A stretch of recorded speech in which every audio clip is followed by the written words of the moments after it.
Still Daybreak Africa. If you just tuned in, reaching you here from our studios in Ondo City, Ezekiel, Ogar. As earlier stated, between I and Angelo, we're talking on the effect of the challenges of Nigeria economy on business in the nation. Now, we know for a fact that business, especially small and medium scale enterprise, has been really bearing the brunt as to challenges facing the country recently. And with us in the house, the business analyst, the person of Dickson, Orisamuyiwa. Welcome on Daybreak Africa. Thank you very much. Good morning and thank you for joining us. Thank you very much. Anyways, going straight to the business of the day. I'm very sure you are aware of what's going on in the economy concerning the rise and fall of the naira, especially, which has caused a lot of chaos in our economy. Even the cost of living right now is outrageous. So I want to know from your own perspective how this has actually affected your business. Yeah, one of the major effects that it has is not being able to fix a price for what you're selling. Like, you are coming to your office or your shop in the morning, so you actually have to find out what is the current price of what you're selling. Because if you sell below what is being sold that day, that means you can't restock it back.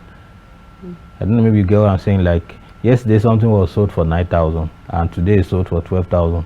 So if you don't know that that thing has increased in price and you eventually fall for it, you discover when you are going to buy back, you are buying maybe 11,500. Automatically you've sold that good at a loss compared to the price you sold yesterday.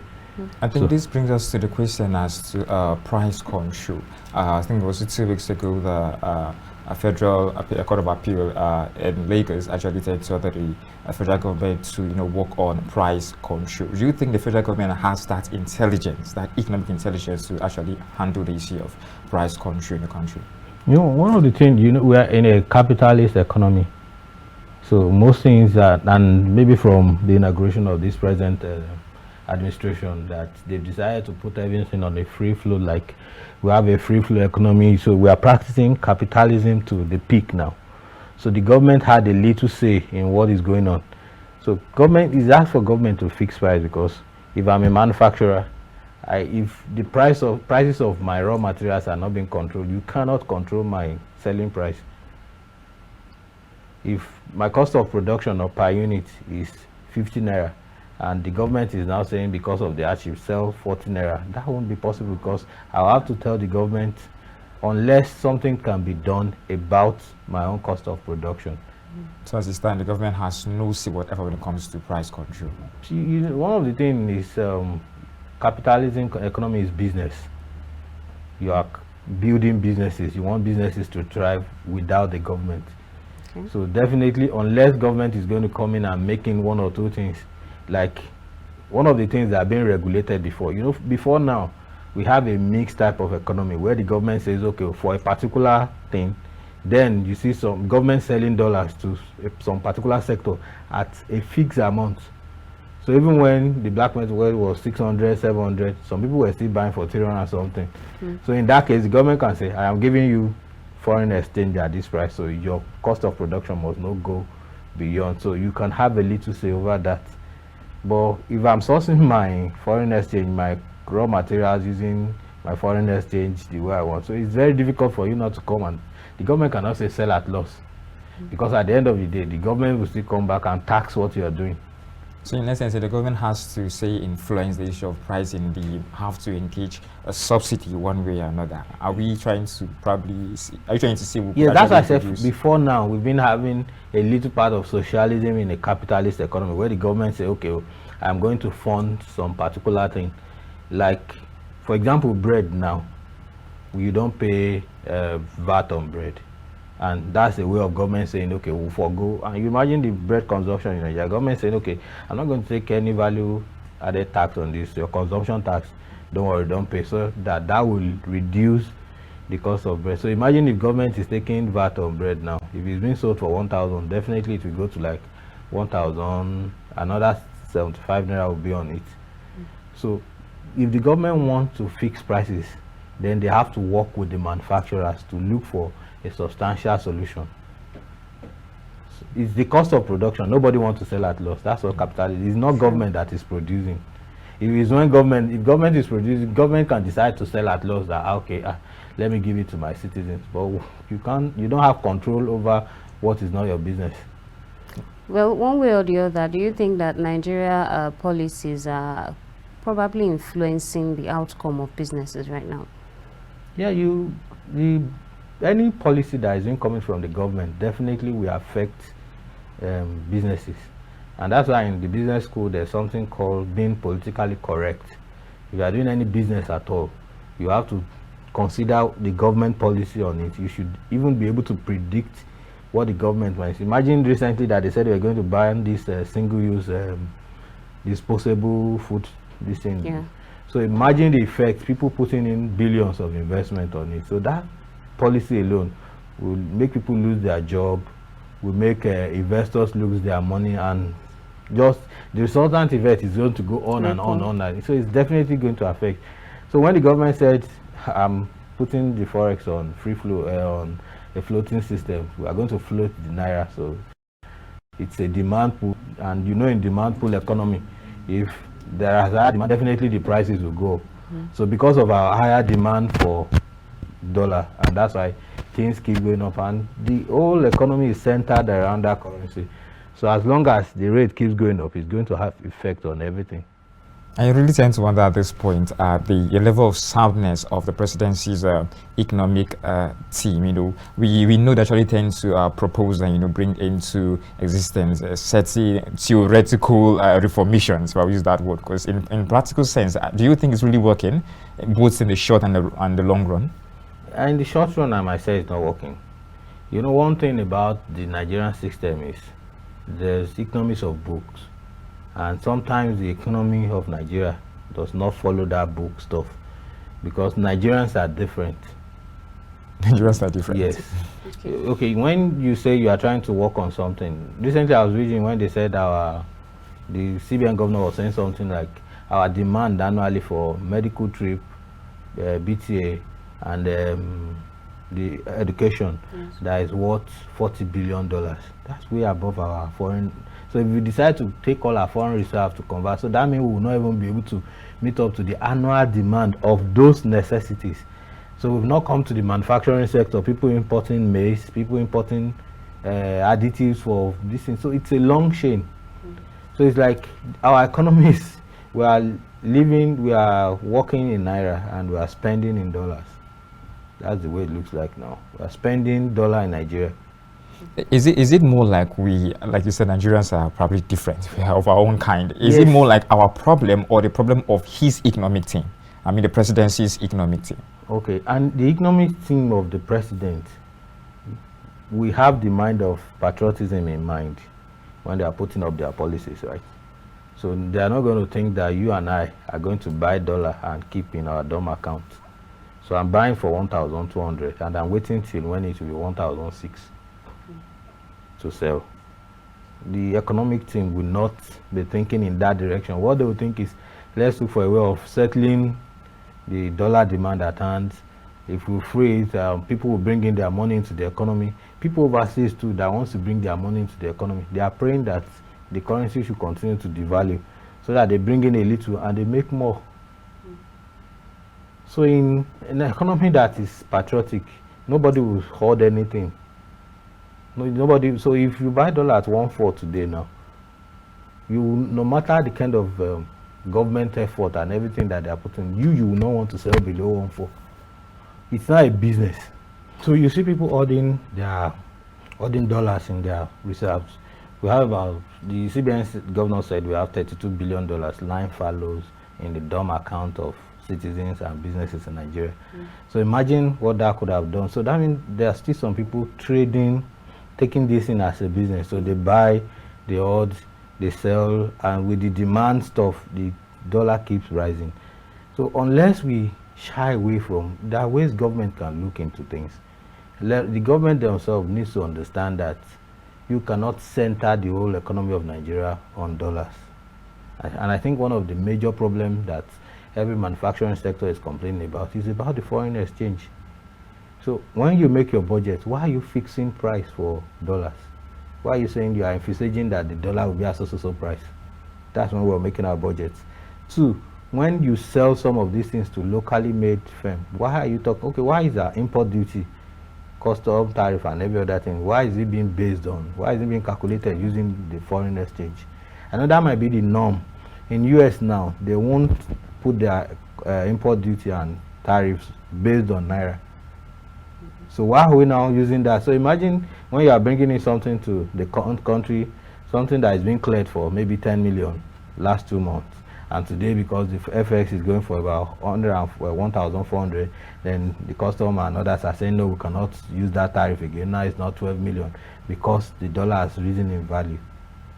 So imagine that kind of, so this whole thing is coming in, it's first of all it's coming in from the government sector, so it will spread. So unless if the government themselves decides to curtail this, okay, no, we are not, this is what we fix the dollar for. So when they were planning the economy, what was the amount that the dollars was being fixed for in the budget? So that should translate to every other sector. So if they can insist on that, it's going to help a lot. But in a free economy, they tell you to, they have to base it because those things are the one generating money. So the government themselves needs to see the economic team and how can we remove the tension of dollars on the Nigerian economy. Well, recently, I think IMF acknowledged the fact that Nigeria has been facing lots of economic crises, slow economic growth and all of that. And it also made mention of the fact that this has all been attributed to the fact that Nigeria does not really generate enough revenue for it to be able to boost the economy as it may. But from your own perspective, do you think that the taxations which have actually been gotten from the nation cannot really do the job, or what exactly is wrong? Yeah, when businesses are slow, it's definitely going to affect taxes being paid to government. You don't pay, the people pay tax on what they make. The organizations and others, and even individuals will pay based on what they earn. So if companies are not making enough profits, then definitely the taxes will go down compared to what they are projecting. So that's why, as I said, it has a resultant effect. If you are imposing more tariffs at one end, and at the other end, you see a lot of companies leaving Nigeria because they are not making enough profit to sustain their business. Nigeria is in a kind of a galloping inflation currently, and we pray it doesn't go hyper. So what's the possibility of it going hyper? Because when now we are still experiencing 20% inflation, it's even going to 100% in some places where you buy cement for 5,500 is now 10,000, 9,000, depends. So that's close to 80. So it's still, when it goes to above 200, then even what we earn does not really reflect on the economy. You can't, what you are earning, imagine someone earning 100,000 and has a family of 3, and their total family income is 100,000. So that means to feed that family with a bag of rice at 75,000 or so, it's going to be a major issue for them. So by the time this thing gets to like 100, 200, 100,000, 100 plus, that they can no longer afford it. I mean, it's hyper. That people can no longer afford. You have the money, but you can't afford what is available. So that's hyper, and it's gradually tending towards that. But is there probably any projections to that it might actually go worse than it already is? Or is there a projection that it might come down? Because I think we had an economist around recently, and he was projecting to the fact that there was a time he projected to the fact that it was going to hit 1,500. At the time, it just hit 1,000, and it actually hit 1,500. And now there are also projections that maybe if it does hit 1,500 or go a little bit higher, it might drop. So what is actually the projection that it seems feasible at the moment? So Angela, let me ask, do you run business at all? No, let me just ask. No, I don't. Okay, but if you are running, you don't plan to run at loss? Of course. As long as people are buying dollar currently and they are holding it, that the prices will increase, then it will keep increasing. Do you get what I'm saying? As long as some people are still trading, they are making, unless the government needs to correct some things. When you say go and look for your dollar anyhow, so you are telling people go and do business. One professor said something, he said every of government failure is an avenue for other people to make money. So if the government cannot meet our demand for dollar, then some people will make it their business to me. So and when you are doing it as business and the government saying it's none of my concern where you get it, then things will keep going up.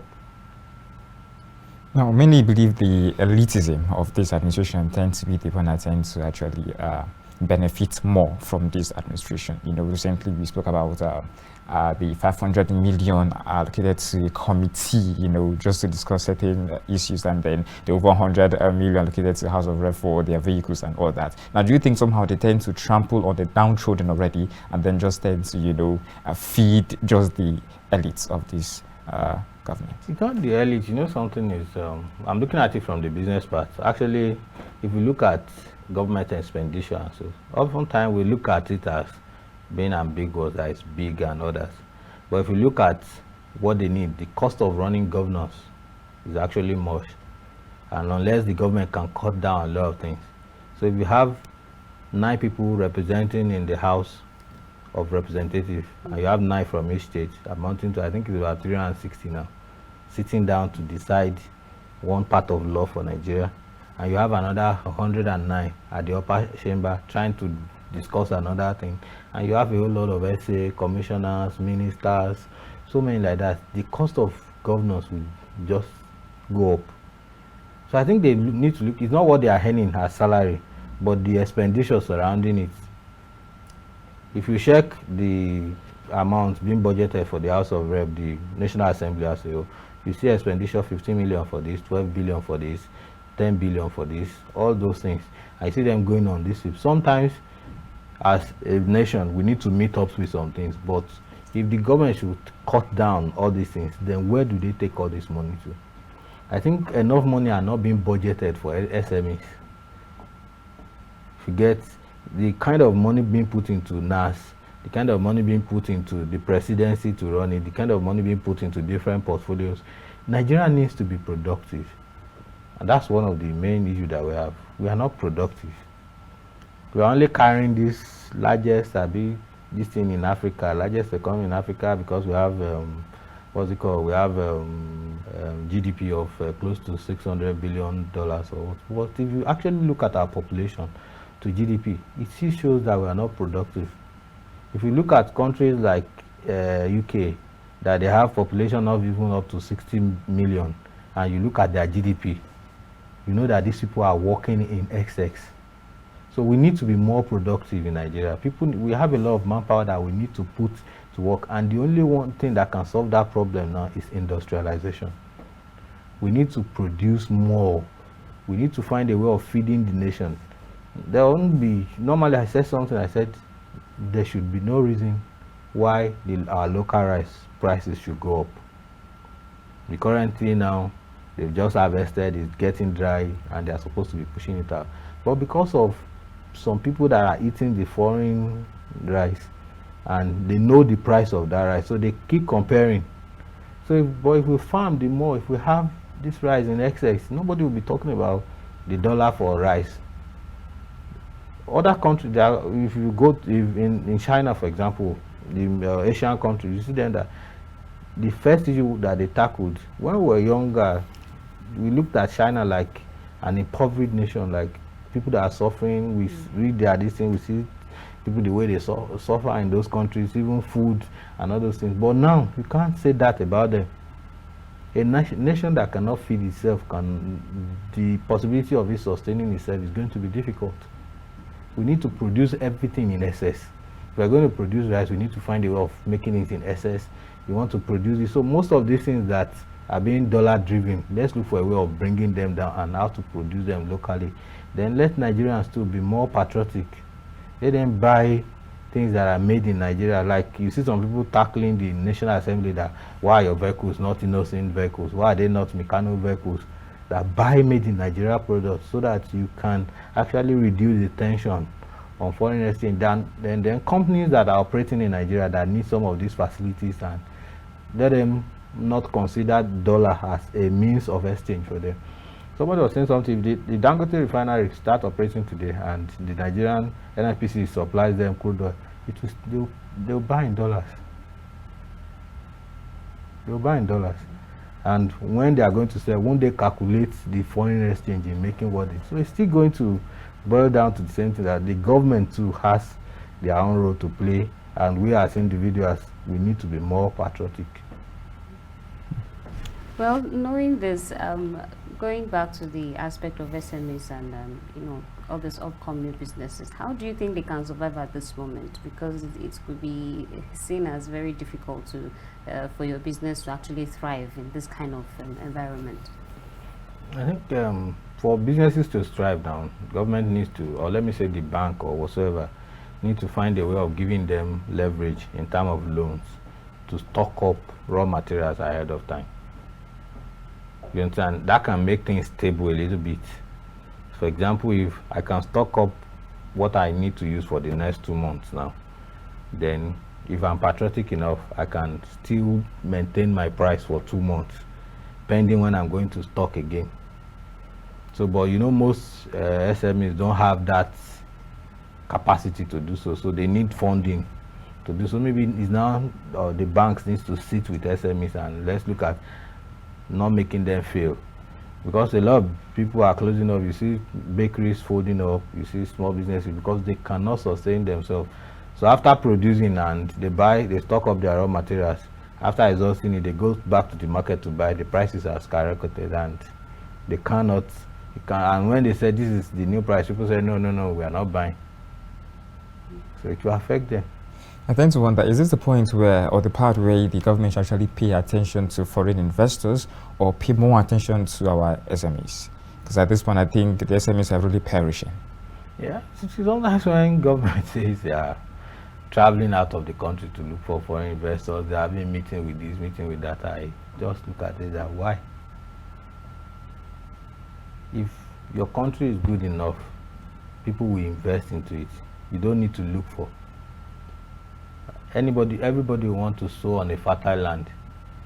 So it's because when I remember during a past just time, people were flocking into this country, just flooding in just to invest. Why then? Because even on currency gain, like they were able to, like, I think it met I can't remember the exact rate, but let me give an example.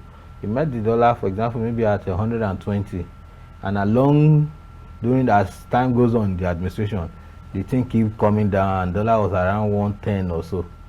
You understand? Close to 100, and the prices, the exchange rate was falling in favor of naira. You understand? And you see people coming in. So what this means is that if I bring in $100 million now and I exchange it, or let me say $1 million and I exchange it, at that time, I get it for 120 million, and I invest. And when I'm leaving, maybe after 2 years, and I want to like take my money back, maybe the dollar has fallen to 110. So that means I converted my dollar to 120 million. Then when I'm taking it back, 110 million will be my $1 million. So there's this currency gain of 10 million. So if you still convert that 10 million, you are still having something close to $10,000. So your 1 million that you brought into that country, after 2 years, is becoming $1.1 million without investment. No, I'm not talking about the profit that you've made, but when you are living. But in this current situation, if you bring in $1 million into this economy today, and you change it for, I think 100, that would be 1.5 billion or so. So, and after a year, you want to leave, maybe dollar at that time is 2,000. So your 1.5 billion, when you are converting it back, it's not even up to $800 million. So nobody will want to come into that kind of economy. And if they come, they will whip your citizens, because they have to get their money out of that country. Now, people tend to want Nigeria to be a manufacturing, country. Like you said, industrialization is very important. But considering where we are at this point in time, we have the issue of debt servicing. We have just so much on our hands. Do you actually foresee us being a country, into manufacturing just anytime soon, say from now to the next 10 years? Yeah, the only thing is just government being stable and make your policy clear. So if you, that's why I said the recent ban on that single-use this thing, because I remember we had one industrial hub in Ondo that was trying to set up at a time, and our first target was that same product that they just banned, and we're trying to raise about 600 million for that particular project. So I just imagine if we have raised this money and with less than a year in operation, this thing is being banned. What do we tell investors? If they know that, okay, this is government fault, and they are, okay, let's look for a way of disassembling this machine, let's look for what to sell, and let's just balance them, will they come back again to invest? I'm asking. They won't. So our policy needs to be straight, and when we are taking decisions about our policies, we should be careful. So give investors time to reap what they are bringing in. Give everybody room. Have a roundtable talk. Don't just say, no, we are government and we've taken our decisions. So it can't work like that. But we can actually become a manufacturing hub. You need to empower the development banks like Bank of Industry. Though they are trying, let them give out more loans. CBN has capacity to put up funds. Let them get this fund. Maybe every state should have an industrial hub. Let's look for what can be produced within that area. Then let's look at agriculture as a whole. How can government, not this political arrangement that we are doing about farming, that somebody will share cutlass, share this thing. When you are sharing cutlasses for people to go and farm, you are telling them to still become a subsistence farmer. And I told someone, I was addressing some group of subsistence farmers at a time, and I said, what you are producing, those smallholder farmers, I said, what you are producing in a year, if your family is to consume it, will it be enough? Then he said, no, then we are not. If what you are producing is not even enough for your families, then the country is still at risk. You will not be considered, you are just a gardener. You are just doing a little to sustain yourself. So that means you are a farmer and you are still buying what to eat. We are not. So we need to look for a better way of handling agriculture, of making food surplus.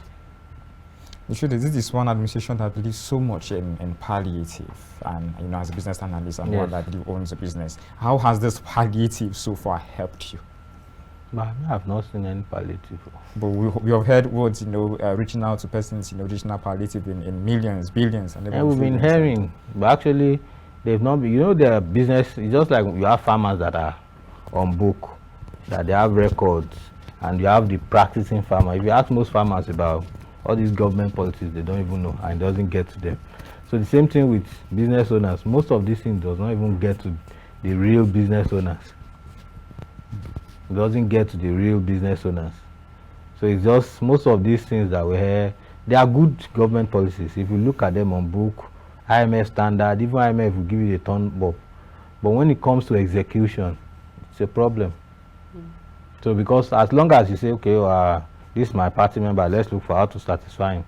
And that's why you've seen every of government fund, government loan is not being recovered.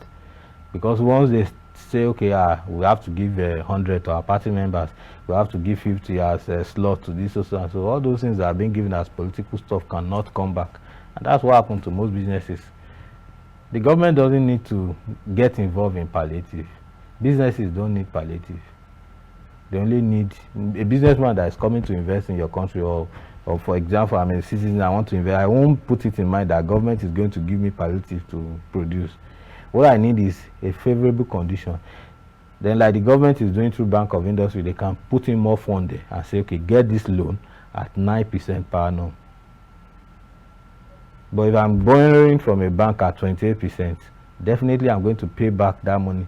So if I'm buying, so what I'm selling will go higher. But if I'm getting a loan to produce at 9%, then it's easier for me to bring down my cost. So it's not palliative that we need. Because some of these palliative, when you give them, it's not sustainable. If you give me palliative today to produce some sets, will you give tomorrow? No. Let them put those palliative into good programs that can benefit the SMEs. And you see that most of it have been mismanaged. From those palliative are where corruption comes in most of the time. Well, earlier on you were making it a point that the government should, one way or the other, try to make their policy clear. So are you trying to say that the policies are quite ambiguous? Yes, or it needs a reform? And like some of the hasty decisions that will take sometimes.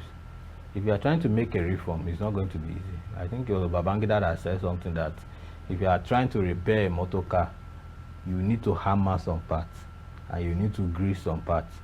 So that's why sometimes when people are enjoying hardship, this is some of the re-engineering process. So, but the people should understand, let it be clear. Okay, let me tell you, okay, the dollar is not, we are trying to float this naira and it might go up for the next 1 or 2 years. But this is our plan of bringing it back. This is our solution. I think you understand what I'm saying. Like they are not telling us anything now. People are just saying, we should bear, things will be okay. But how? when our governments are making policies, when they are talking to us, sometimes they are talking to us like a religious organization. Like you in church that you say all is well, everything will be okay, just have faith. So the same thing is coming from the government, that just bear with us, things are going to be fine, things will be all right. How? We need to know a way how, so that everybody will key into that dream. So if you go to, people have, if you, when my brother mentioned something about short-term plans, long-term plans, they are not even being specified. Ask Nigerians, me, I don't know the short-term plans that we have. When we remove fuel subsidy, I was thinking they'll come up with plans on how to do it. When we floated the naira, what plans do we have to bounce back? We know when you put something on, when you float something, definitely it's going to just keep moving anyhow. So what plans do you have? You communicate it with Nigerians. Then again, you go to the mid-term plan. Okay, this is what we are planning. After this, maybe this goes off for a year. The next 2 years, this is what we are going to do. Then after 4 years, things should get at this. We should know what we have. So that will give us hope. So when we are seeing the traces, okay, it's 1.5, we just say, no problem. It's 1.6, okay, it's 2,000. And you see all those things. When it's 2,000, people are looking at, and gradually they start seeing it again, coming back to 1.8. As you have predicted or you have proposed to them, they will be happy. Now, the CBN governor recently said they intend to discontinue giving loans to the federal government due to failure to settle its outstanding debt. Now, this actually speaks volume for everyone, but I tend to wonder, what does this speak for, as regarding business in Nigeria? This money they are not giving to government, it has been for business owners, it will have been better. It's just the CBN in its own capacity might say that, but the government, one way or the other in Nigeria, still owns the CBN, because the president decides who becomes the CBN governor. So it's more like another words on paper. And that's just a word on paper. So if I put you, it's just like you are a landlord and you put someone as a caretaker. I just said in this house, I'll be, so anytime, sometimes I can come and relax with my guests at the passage. I can just come around and look at my house. And if I like, I can just sleep maybe outside this thing. And as a caretaker, he said, okay. But at the time you see the tenant that you gave the house, they come and they are saying, we don't like the way our landlord is behaving. Anytime he comes around, he plays a loud music. He's always disturbing. Please tell him we don't want him to come and do that. And the caretaker will not say, Ogar landlord, please, I won't allow you to be coming to this house again. It's funny. So the CBN governor is just like a caretaker to the federal government. But just how much has a business actually been benefiting from grants and loans from the banks so far? Has it been wonderful? No, there have not been grants per se, I don't know. But there are some big businesses too that enjoy some of these things. But as we got bank, I think banks are a bit liberal with loan now than before. And it's better for businesses to take loans now, because it helps a lot, especially in your inventory. If you use loan now to stock up what you're doing or what you're selling, you discover that the gain that you have on the increase in prices alone is even enough to settle the interest on the loan. So if I buy, for example, I'm into cement now, and imagine me borrowing maybe 50 million to stock up 100 bags last month, and now it's being sold for 9,000. So if I'm selling now, even if I'm not selling at profit again, I'm selling for 9 million. I'm selling for 90 million. So my 50 million then from bank has become 90 million. And in per annum, I can't pay beyond max I can pay on loan for any bank on 50 million would be maybe max, let's say 18 million. So you see that within a year, if it keeps rising like that, the interest already has been sorted. So if banks are more liberal with loan now, it's going to help businesses grow. Like, I'm not saying it will help the citizens, so it will help businesses to grow. Because you actually make a lot, and that's why you see people borrowing now to just stock up. Either you are selling or you are not selling, you are just stocking it there.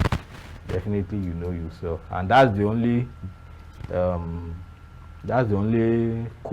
cushioning effect that businesses has now on price increase, because they are not making profit, but they are making margin on prices of what they stock. So they are building wealth, as in they are wealth, this thing is increasing. Let me say their monetary value is increasing, but not profit. Now, when it comes to minimum wage is below 30,000 naira currently. I think is this the right time to talk about increments? You know, sometimes we tend to increase it. Probably at this point, everything will just tend to skyrocket, just overboard. So, is this really the right time to really talk about the increments of minimum wage, or should we just bear for just a little while? Yeah, the only thing what I expect the NLC to do is to sit down with the government and say, what is the way out of this situation? I guess they have done that over and over again. But they've not communicated the outcome of that. This thing. The executive are those they discuss with. The members need to know what is going on. So they need to sit down with them and say, what plan do you have? Business owners, you give them grants, you make them get loans. Their worth is increasing one way or the other. How the civil servants, how do they take care of themselves? Then even beyond the labor, once you go to majority of the workers in Nigeria comes from the private sector. So what happens to them is NLC also talking on their behalf. Because what if we increase the minimum wage, like you said, it's going to come up to the people working directly with the government. But there's still going to be a big margin if businesses are not making enough for them to boost that of the private sector. So the only thing is funny, I told someone one day, I said, one of the issues that the NLC can negotiate, if things keep going on like this, is to tell them that since your budget is based on dollars, our minimum wage too should be based on dollar. So it's not, you'll be paying us in naira, but what you do is you measure in dollars. So like you just said, okay, the minimum wage for now is maybe let's say 50,000. I will convert it to dollars. How much is it in dollars? Okay, good. Maybe, for example, let's say $30. Okay, our minimum wage is 50,000, $30. In the next 2 months, okay, dollar is losing to 2,000. So our salary too must be no longer minimum wage. So we know all of us are floating. We are spending dollars all through. But if they are not doing that, that's just a funny way, which is not actually possible. But they need to sit down and look at it. How do you take care of these people? Why are you looking for vulnerable people to give palliative? Are your workers themselves not more vulnerable than these people that has their workers? If you go to the north, these people are planting, they have farmlands, and you are still, because they are staying in a thatched roof or they are staying in a mud house, does not mean they are vulnerable people. It's just a way of life for them. You see some people staying in and they are still controlling 20 heads of cattle, controlling 50 heads of cattle, but you just look at them because they are dressing tattered, and you said they are vulnerable people, so you are focusing attention. Whereas your people that are working for you, they are not getting anything. So the palliative or whatever thing should even go to the Nigerian Labour Congress should be part of those people. Okay, how do we? Okay, people that are above level 15, you can leave them because their income is still a bit higher. But what about those between level 10 downwards? Those are people earning 90,000, 80,000. Can the income really sustain them? What do we do? So, you know, in those days, in the 80s, I still remember even to late 90s, teachers are being given provisions, what do you call it, like milk, tea. Yes. They still get it. So at the end of the month, you know where you get to, you get your own allocation. That's going to cushion your effect. So imagine where we have, and you said, okay, well, for every worker of the state that I have, we'll be giving a quarter bag of rice to them. So imagine how long that will go. Rather than stocking it in welfare house and you are calling a political meeting, your workers are even more vulnerable than people you are sharing palliative to. So they can have that kind of agreement. Okay, we'll be voting so amount in supporting this thing. So then every state getting that amount, not just like when we got our own palliative in Ondo State, the fund made for it, we did not even know how it was spent. So rather than going to the street and they said they were sharing 1 cup of rice, call the civil servants, give it to them. Every school, every offices, you know their number, you have data of those people. So rather than saying we spent 500 million for what's the enumeration of vulnerable people, that 500 million can even feed 1,000 staff for 2 months. So you don't need, our civil servants are more vulnerable than some of the people we are giving palliative to. So those are things they should negotiate with them, at least for the meantime. It's not going to be something of forever, like, okay, oh, when 10 pending, okay, we have a 2-year plan where we'll have some level of hardship. So, but these are what we are going to be doing. We'll buy rice, we'll give it to them. Sometimes it might be beans. Just like even in churches, we do it. We put money together, then we'll look at people that we know their income is a little bit. We'll give our things to them. So at least it's going to solve that mid-term problem. That short-term problem, it will still solve it. Well, I would like you to explain more and also tell us how you think the government can handle this issue of accountability and check and balance, and also see how probably the first step that should be applied right now to help cushion the effect of the economy on both businesses and even consumers. Yeah, you see, our government, they know what to do when it comes to transparency. You understand? If you don't have any shady mind about things, you will not make the account shady. Most of them are coming in from the private sector. Most of them, people like our president has worked with this Chevron or what company, that they have their headquarters outside Nigeria and they do all of their things, and you have auditors taking care of it. And what's wrong with government not having a special place where I was saying something, I was saying something, it's what I said. If I become the governor of this state, one of the first things I'll do is to put everything online. Like, as our allocation is coming in, you are seeing the state balance. All our revenue as they are paying in, everything is connected to that account. So as a citizen, you can log in and know. So if you know, maybe the, what's it called, the state salary scale for a month, budget for a month, I think it's around 4 billion or 4 point something. If you know that month that we have below 2 billion there, nobody will be asking for salary. They will know that we don't have enough. So as soon as everybody can see the transaction, okay, one commissioner in his ministry, they've just withdrawn 100 million. The reference will be there, what they spent it for. So if you have issues, you are not coming to hold me. Your commissioner, you know the house of the commissioner that has just withdrawn 100 million. What did he use it for? So you have this. So the transparency that I mentioned is not a thing of heaven. We don't have to go to heaven to bring in. There are people that can bring up softwares. In Saudi Arabia, they have all their oil well logged. What I mean logged, like even to their reserve. So as soon as they are drilling, they are pumping out from that reserve. It's reading at the time. You know how many, the quantity of oil that was being pumped today, and immediately you know some people that are close, they know what they are expected to earn. So, but when you mine oil in Nigeria, and before it gets to, you now say that we mine so barrel, before we pump it to the vessel, one person has attacked it and they've taken so. And when you look at this whole thing, is maybe from Akure to Warre, and you said along the way, maybe you mine 500,000 barrels, and you said 200,000 barrels is missing. If you made it mandatory to look at what is happening, so the transparency of a thing is not something that cannot be done. If they are really serious about it, they will fix things in place. Checking corruption is not, but you need that mind that I need things that are free. What I'm looking at currently is a budget of what we're trying to do with our budget now. What I'm seeing around is maybe some people trying to pay off what they've earned or what has been spent. Like, you see some money that are being voted into some portfolio, you ask questions.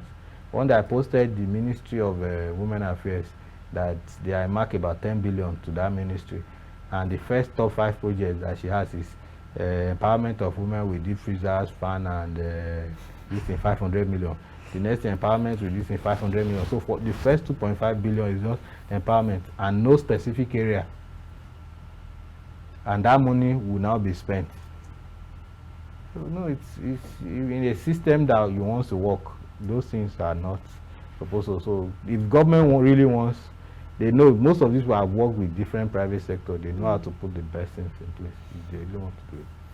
Well, do you have anything to say to the viewers out there as to how to go about their businesses and how to go about things in general, knowing that things are really difficult at the moment? Like I told them in my place of work, and everybody should be selling something so that all of us will be buying something that is expensive. like we must be involved in business one way or the other. Because if you are basing on, sorry, I was in my bank today, so somebody was saying he wants to change his job, and I said, why now? I said, how much is that person earning that is complaining every day? So we must look at, in this area, we are feeling it much because we don't do other things. If you move out of Ondo State now, if you go to Ekiti State, you see a director in a ministry. When I say director in a ministry, that person will be around level 16 or 17. You will have farm. Hardly will that person buy yam or tomato or pepper, because at the end of the week he's going there to pick some. If you get to the house, they have chickens moving all around. If you go to the north, I'm just citing Ekiti, but if you go to the north, even the vice president has a farm. I'm sure he doesn't buy cow. Check all those top people. Even you see when Buhari was in administration, he will always retire back to he has things that beyond, he has a second address, he has other things he's doing. So we need to find out some of these things. What are those things that is taking our money? Okay, you discover the amount you spend on vegetables are much, things like tomatoes, pepper. You can look around. How can I grow these things on my own? So it's a high time for Nigeria for us to be more productive. We need to go beyond this 8 to 4 type of work. Then what do you do from 4 to 8? Overseas, what they enjoy in those developed world is everybody is working. And that's why you see some Nigerians, when they travel outside, they tell you they have 3 jobs.